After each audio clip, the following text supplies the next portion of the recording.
Welcome to the Eurostep Brit podcast. Game's going to be decided here. Harold spots up. Doesn't go. Putback is good!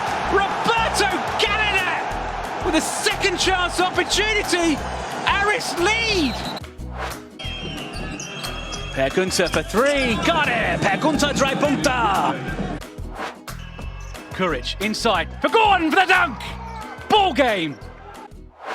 Hello and welcome to episode 8 of the Eurostep Brit podcast. We'll call this one Monday Night Breakdown. Why? Because my guest this week is Daniel Routledge. I had a few requests to get Dan onto the podcast, and I've actually interviewed Dan on a podcast before, way back during the very first COVID lockdown.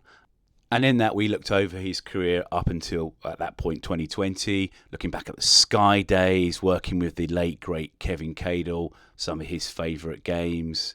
And it's worth a listen to if you've never heard it before. It's on the Hoops and Hockey YouTube channel. And what I'll make sure to do is put a link in social media. So if you do want to go back and listen to it, by all means do so. But in this episode, we're going to concentrate on post-2020. So we're looking, obviously, when Buzz 16 came in, obviously the game's on Sky. We talk about working from the studio last season in what we call the Timeline era, because that was the company based in Ealing where the commentaries were done. And then obviously we come right up to date and talk about this season, games back on location and on the zone. And Dan also gives an insight into how his podcast Sunday Night Breakdown came about. So without further ado, let's get to it. So, Dan, welcome to the podcast. As one of our esteemed commentators in British basketball, as I like to put it, just for those who might not know history, if we just go back, how long have you been commentating on British basketball? Oh, well, at all, ever. I started out on Sky in 1998, but I'd actually done some stuff before that on my local cable TV channel. So that started in 1994, I think it was.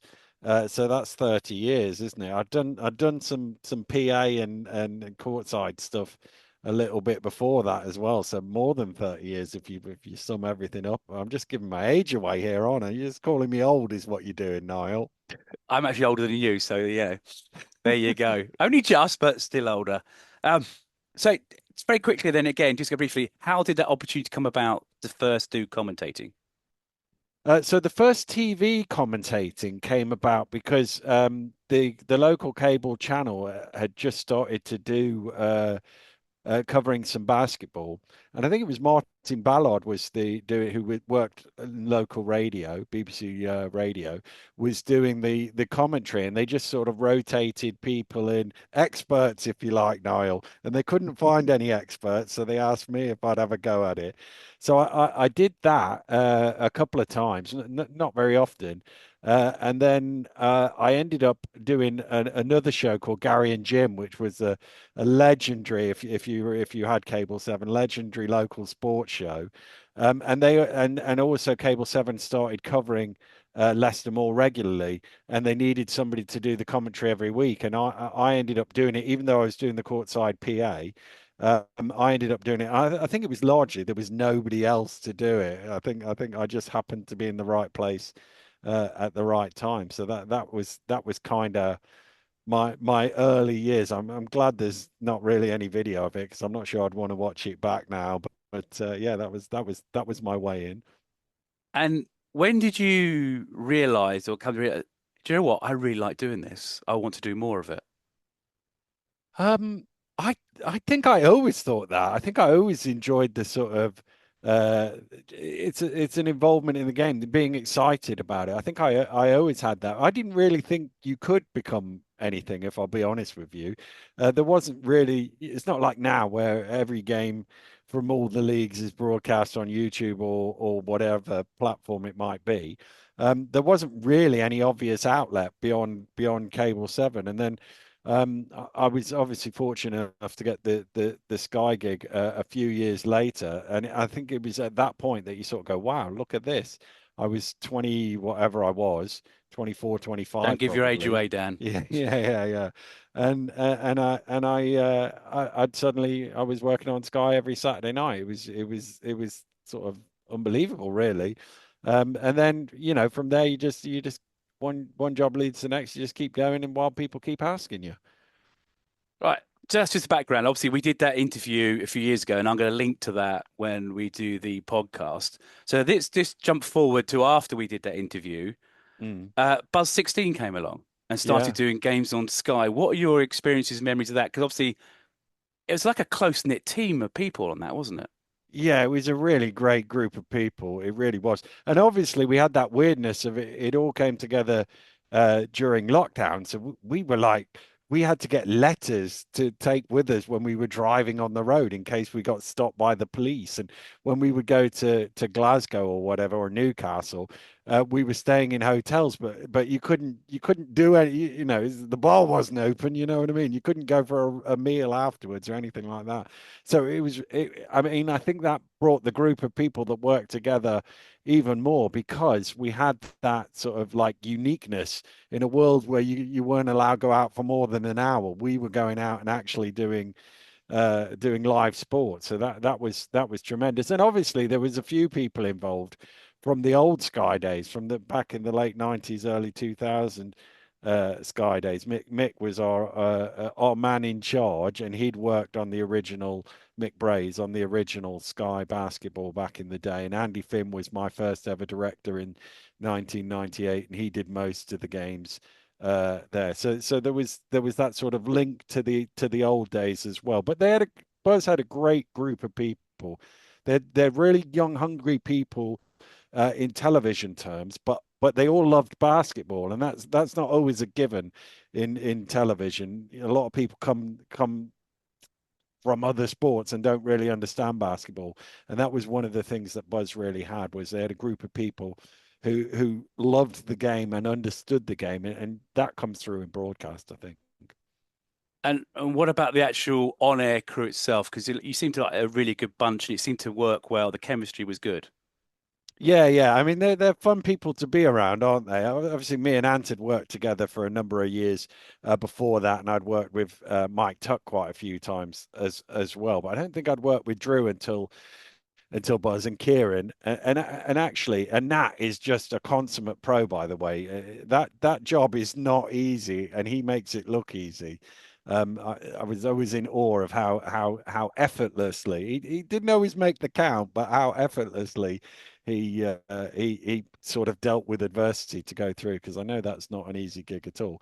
But yeah, we just all got on. We all had that love of basketball and that excitement of it being back on Sky Sports and doing it properly. Big truck and big production team and all of that sort of thing. There was good investment in the kit around it, so we were putting together a really good show, and we just had fun doing it. We really enjoyed each other's company, and when we did go to Glasgow or to Newcastle, we would go out for something to eat or have a beer in the bar or whatever it was.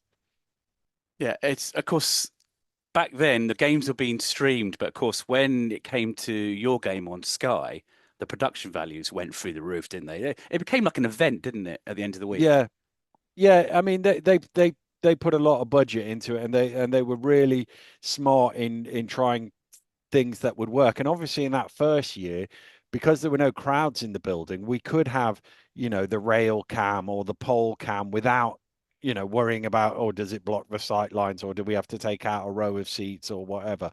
So they were able to play about with some of the technology in that first year, and see what works. And as I say, because you've got people with a lot of basketball experience, they came to it having already made mistakes in the past, presumably. So actually, they knew what would work and what really wouldn't work.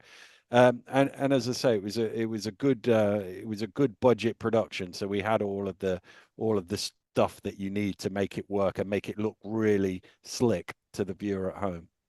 And any moments from those years that stand out for you, where it can be something that went wrong on air, or it can be just being at the right place at the right time for a game. Anything really stand out for you? Well, obviously nothing went wrong on air, Niall. I'm not going to admit to that. No, you know what? There was once or twice in that first year where well, it's a great game, and you sort of get sucked into it. And obviously, you've heard that video I put out, and you've had it experienced yourself of all the noise that goes on in your headset and other things. So it's quite easy to forget that you are the crazy shouty person in an empty arena. And there was once or twice where, I'm going nuts, and I suddenly thought, oh my goodness, I'll be so loud that the players will hear what I'm saying of it. And actually, if you just sort of walked in, you'd go, why is that guy over there screaming and going mad on his own when you know what I mean? It was the sort of surrealness of that COVID season of, we had the banners up and all sorts of things, but we're still going mad in an empty gym. From a personal point of view, I always feel very fortunate that I got to be able to go to the games and do the Mm. commentaries. It just, like I said, it got you out of the house a while. And like you, I actually did get stopped by the police once, and I had to show them my letter from the Surrey Scorchers saying that I Yeah. was going to the game. So It was just they it did was just stop the you. madness, wasn't it? It Mm. was like you look back at it now and go, "Wow, that was mad." But actually, like you say, what an honor to be able to go and do that and see those games and be part of that. I look back and think, wow, that actually, even though it was a really weird time, and even though we wish it had never happened. What an experience to go through that year and be able to do that. And I know I was incredibly fortunate because everybody else was sat at home having to watch it on TV. And then obviously post Buzz 16, we get the timeline era. Basically, you've gone from doing all the games for the BBL at the venues to suddenly going to a studio. Mm. What was that like? Because obviously, from what I heard, they were a very good team there. They looked after the commentators very, very well. Yeah, it was really nice. It was a really nice timeline's a really it was a really nice place. You got the couple of commentary booths, and I think some of the gallery space was a bit smaller downstairs, but I'm not down there, so it doesn't matter. We got a nice little kitchen and all of that sort of desk space and sofa and whatever up there. But I mean, now you've done it in the gym and you've done it off tube as well. It's a different skill, isn't it? Doing it off tube, and they were sort of ramping up because they tried to put together everything in a hurry. So those first few games were a bit of a challenge, and eventually we got an extra monitor with a consistent feed of camera one, so you could always see what's going on. But there were times early in the season where you would miss technicals and a foul would happen outside of the screen and you couldn't see it and stuff like that. And part of that is some people new to direction, not quite getting basketball, so therefore didn't pick up on some of the cues. Um, so we missed a few things that I don't think we would have missed if we were doing a game at Stockley Park because the direction coming from Eurocup, Euroleague sort of games wouldn't have missed those things. So I think there was an element of that. But I think as the year went on, we got much better at that, and the extra monitor that we had was really helpful for me. And I think it's that thing of doing it off tube. You have to be aware of stuff that you can't see, and you have to sort of almost use your basketball sort of intuition to know what might be happening in the corners that you can't see, sort of thing. And I know some people moaned about it and said we should never be locked in the cupboard and blah blah blah. But I've done it. I've done off tube commentary for more than 20 years, so it wasn't too much of a leap for me, and I totally understood what they were trying to do. And if I was trying to do the same thing they were doing, I'd have probably done that. I'd probably come to that decision to do it off tube as well. And just the fact that we could sit there and do two games on a Sunday, Mm. that sort of thing.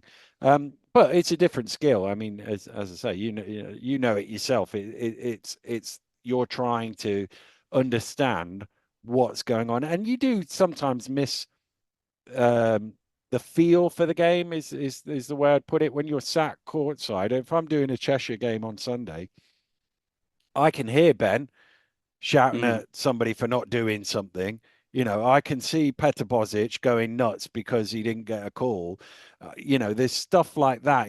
Or you can get the sense that, oh, this game is on the edge here. There's a little bit of chippiness going about that you don't always pick up off tube. You can do, but it's much easier when you're sat 10 feet from the action, sort of thing. And I think that was the biggest uh, challenge for all of the commentators. But as I say, I'd probably got the most experience of doing off tube of any of them there. So for me, it was just sort of trying to hone that intuition of what's happening that I can't see. But one thing I've noticed from coming back to doing now SLB games this season is sometimes when you mention something that's happening off screen, if the guy in your ear is listening, they'll get the camera over, which of course you Yeah. can't do from studio. Yeah, yeah. Again, it's just that sort of lag of things as they go round, and it is uh, you know really good direction, picks all that stuff up instantaneously. But then part of that is also how many cameras do you have? If you're Mm. doing something with 4 cameras, that's going to be completely different than if you're doing something with 9 cameras, because you can cover lots of different things from different angles. So yeah, I mean, there is that, because you're in the room, you can almost steer the or give a steer to the direction, as opposed to when you're in the booth, you have to take what the director. He's got a better view than you because he can see however many cameras he can see, and you can only see potentially two, but most of the time one. So therefore, you're reliant on direction as opposed to being able to sort of steer them to something that they might have missed. Yeah, I can see the benefits of in studio and doing it on site. The one thing I couldn't get my head around would be you going all the way down to West Ealing to do a game from Leicester. Yeah, My brain just could not cope with that. I know why they did it. It's continuity. You can't suddenly yeah, say, yeah, "Oh, we'll do this game from Leicester, but we do the rest from London." It's the fact that yeah. you had to go all the way down there to a game. So instead of being, how long would it take you normally to get home from a game at Riders? Oh, from Mattioli, 10 minutes, 15 minutes max. 10 minutes, Right, 15 and then minutes. Yeah, home from Ealing last season. 2 hours. Yeah, There you yeah. go. 2 hours if nothing goes wrong. Yeah, I just could never get my head around that. And then, Yeah, and particularly when it was me and Rowe, there was a couple of yeah. times where it was me and Rowe, and like he's 10 minutes the other side of the city, and yeah, there was that thing of what it does seem a lot of mileage for it, but if we were doing 2 games in a day, it kind of evened it out. Well, let's talk about that again because I don't have experience of doing multiple games in one day. What was it like to? Because I know there were a few hiccups when, say, a team turned up late at Surrey Yeah, one time, what yeah, have you. yeah. But what was it like? How did mentally do you switch off from one game, have a quick break, and then do the next? Yeah, there was always seemingly enough time on that, I think. I mean, with the exception of that day where was it Cheshire were late to Surrey, I think it was. and essentially we were going straight into Sheffield, I think it was afterwards. To me, it wasn't much of a problem, but again, I've done tournaments before where sometimes you're doing 3 or 4 games in a day, so you've got to be on to the next one, on to the next one. And I remember when I first started out on Sky. You remember the old Sky Dome in Coventry where we used to have all Oh the yes. knockout games, and you would do 4 games in a day, and there would literally be 10 minutes between game one finishing and game two starting, because you've essentially got the best part of 8 hours of basketball to squeeze through as quickly as you possibly can. And on that one, I remember by the time I got to the fourth game, your sort of head is spinning a little bit, and you're like trying to eat something just to get you through. But no, in Ealing it was fine. You'd come out and you'd have a cup of tea or whatever it was, and a bit of chocolate, and on to the next game. Yeah, it was not too bad. There was enough of a gap between the games, I think, in most cases. And then one final one on last season. Obviously, you're used to working low games for a few years with Rowe all the time. Suddenly, you're working with lots of different commentators. Yeah, again, it's that thing of adjusting. Once again, obviously, when I first started out, we used to do that because it was the color was always a coach from the league. So one week you'd be working with Billy Mims, and the next week you'd be working with Mike Finger, and those two coaches are opposite ends of the spectrum in terms Yeah. of getting a word in or not, so to speak. So it was sort of going back to the old days for me, where I'd done a lot of that over the years, and I've worked with everybody from from one extreme to the other. So I was.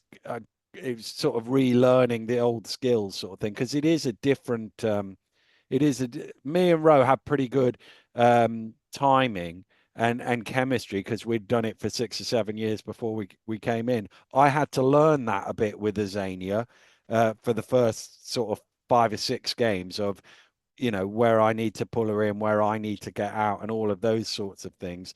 And obviously, working with Lloyd or with Evan or with Ovi last year, it's sort of bringing them in and knowing how much I have to do that and how much I can just sit back and let them chip in wherever they want to. So, yeah, again, having had the experience of it previously, it wasn't too much. It was quite nice as well because I've known Lloyd a long time and I'd never actually worked with him, and you would have thought at some point I would have worked with him.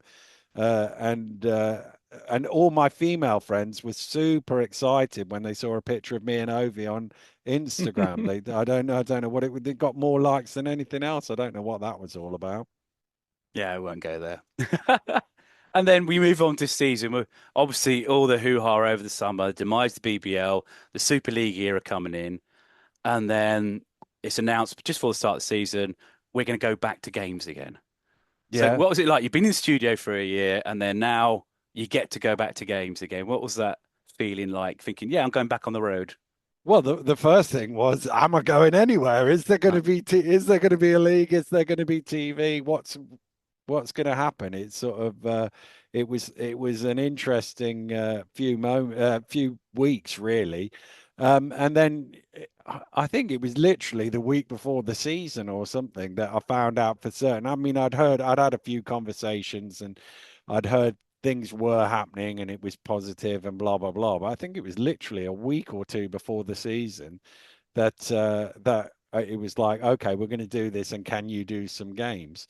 And it's a real thrill. It still is, even all these years later, to go and sit and I mean, I would go and watch the games anyway, so I enjoy it. But to be part of it and to try and bring something to it is still a real thrill. And obviously, I'm doing Leicester and Cheshire and Manchester. There's some good teams that I'm covering, and actually, because of the nature of the league this year, there's not that much between all the teams. So it's almost feels like every game is going to be a really good game. I mean, the amount of really good games I've done already this season, um, I would imagine is probably proportionately higher than almost any other year I've done, to be honest with you. There've been so many really, really good games. So Trying it's to think just what stands out. The Sheffield one.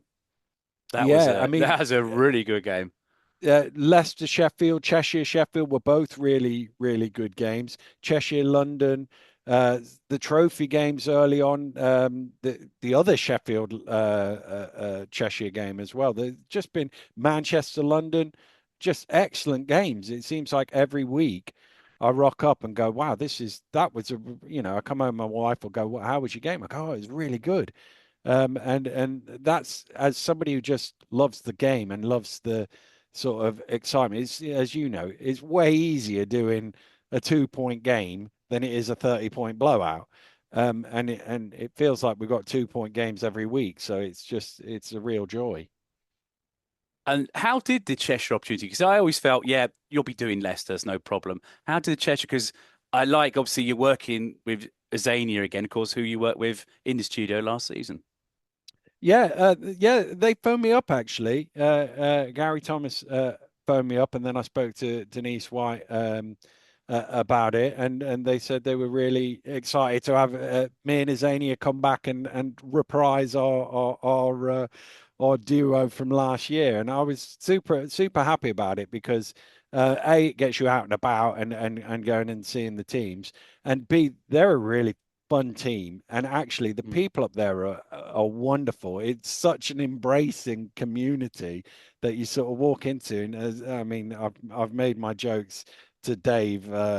About how I turn up and people buy me sweets and all of this sort of thing, but they're just the nicest people. Like everybody you bump into is just so friendly and happy to see you there and being involved. So it's nice to be a part of that. And as I say, the fact that they're a really good team helps. So and the way they play is that they're an exciting team to watch, and there's always highlight plays and stuff going on. So it's great to be able to commentate on that.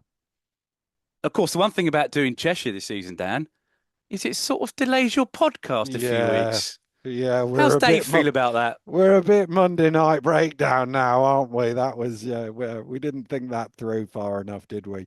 No, Dave's fine with it. Dave's fine. It gives him a bit more time, I think, on a Sunday to digest all the games and still have his Sunday lunch and all of that.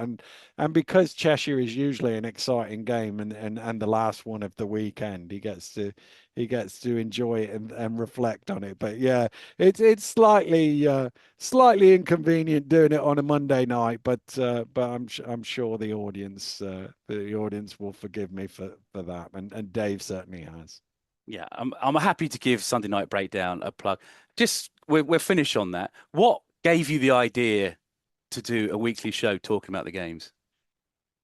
I actually said for ages beforehand, somebody ought to get Dave on a podcast because I've known Dave a long time now. I can't remember how long, but a long time, and his sort of analytical views of things. You'd see him go off on a Twitter storm on a Friday night or a Saturday night about whatever game he'd been watching, and I always went, somebody ought to do a podcast with Dave. And I remember even saying it to Ant in the car on the way back from a game somewhere when I must have been reading Dave's tweets, and I said somebody ought to do this. And then he messaged me about something or other. I can't remember what it was. And he said, "Oh, my bucket list now is to do a game with you." And I went, "Oh, mine is to do a podcast with you." And he went, "Really? What do you mean?" And I was like, "Well, just like after a game, after the games, just sort of sit down and talk about what happened." And he went, "What, like a slightly elongated Twitter storm?" And I was like, "Yeah, basically." And he was like, "All right then." And that was literally the sole conversation that we had about it. In about half an hour, I'd knocked up a logo and registered whatever you had to register at the time to get onto the podcast. I can't remember all of the details of it. And then the next week, one Sunday night just recorded it. Now, I don't think either of us quite realized the time commitment that it was going to take, because obviously we sit there talking about the games. You've got to watch them all first. And that's a lot of basketball to consume, but we both enjoy watching the games, so it's a labor of love. But I do tend to spend Saturday mornings watching back the games from the night before that I wasn't at, and that sort of thing, and dual screening on a Sunday when I'm not in Cheshire and all of that. But yeah, no, we just enjoy it. In some ways, I just like sitting and talking to Dave about basketball, and then Can I we stop you put there? You like yeah. listening to Dave Listening talking to about. Dave, yeah, it's a good point. It's a good point. Well made, Niall. But as we're doing that, we might as well record it and inflict that on the nation as well. And do you know what? I am going to add one last thing, a sort of PSA. Colorblindness, Dan, in basketball. Now, Dave likes to talk on the podcast, but recent episode, and if anyone hasn't watched it, I advise them to go back and watch it. Obviously, you are colorblind Yes. and you have not enjoyed the start to the season, but now I've noticed in games like Bristol, white kit. Yeah. All seems to have sorted itself out. Maybe they listened to my rant. I don't know. I wouldn't be arrogant enough to think that my little rant fixed the problems, but it certainly was an issue for that South group in the beginning with all the red and green and red and black. that was a challenge, it's not normally a problem for me in all the years. I mean, you'll remember, Niall, when you got me that job at IMG. There you go. All those years ago, that first game I did was Valencia Basket against Malaga. Juventud, wasn't it? Or was it No, Malaga? It was an Yeah, all you're Spanish right, final, Malaga. yeah. Yeah, and I watched game 2 back, and I messaged you and went, "It's orange versus green, Niall. I can't tell the teams apart. What am I going to do?" And you went, "Don't worry, I'm sure they'll be in white for game 3." And fortunately, you were right, and I could tell the two teams apart. But the game 2 that I didn't cover, I wouldn't have been able to. I wouldn't have been able to tell the two teams apart. But that's only because they went back and watched game 1. And they're going to wear the Yeah. same kit in game 3, aren't they? So as Yeah, Cobbers, yeah, all you had to do is go back and watch game 1 because you knew it'd be away kit. But yeah. wow, that's going back. So that's, oh gosh, 7 or 8 years 2017 ago, we wasn't it? started when Yeah, Eurocup yeah, down. You yeah, did the yeah. very first Eurocup game for IMG. There you I go. did, yeah, and it was the final game as well. It was random. I'd done some Eurocup that season already, so I kind of knew the teams for. I think it was on Eurosport earlier in the year.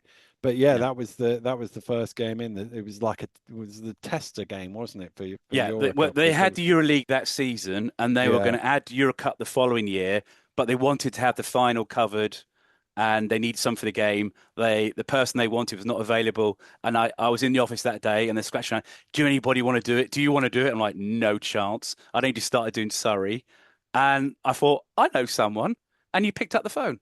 there we go. Yeah, yeah, and the rest is history, as they say, Niall. I still haven't given you my 10%, have I? Yeah, I need my agent's fee for that. I'll keep reminding you. Well, listen, Dan, it's been wonderful to have you on the podcast. I really do appreciate it. I wish you all the best the rest of the season, and obviously with Sunday Night Breakdown. Thank you. Pleasure, Niall. And finally, if you're enjoying what we do, please make sure to like, subscribe, or even share the pod on your social media. Every little bit of support helps. Until next time, my name's Niall Gray. Thanks for listening. You've been listening to the Eurostep Brit podcast, a hoops and hockey production.